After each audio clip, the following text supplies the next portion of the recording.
Поздрав за Калебара от Долна Митрополия майстор и за неговото скъпоценно семейство.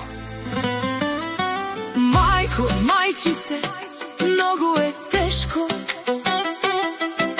Майко, майчице, много е тежко.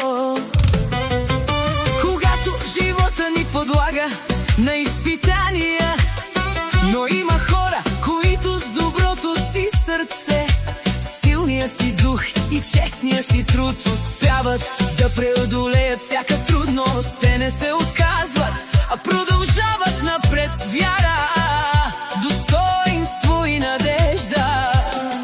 Днес отправям най-сърдечни пожелания за здраве, сила, щастие и благополучие. Нека всеки нов ден носи повече усмивки, повече радости, повече сбъднати мечти. Нека домът бъде изпълнен с любов, разбирателство и топлина, а семейството винаги сплотено и щастливо. Пожелавам успех във всяко начинание, късмет по всеки път и приятели, които винаги да бъдат до теб. Нека трудът ти бъде оценен, добрината ти да се връща многократно, а уважението, което си заслужил, да те съпътства през целия живот. Бъди жив и здрав, нека Бог закриля теб и близките ти, дарявайки ви мир, благословия и дълги години, изпълнени с щастие.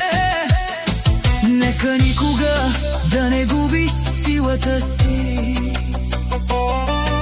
вярата си и доброто си сърце.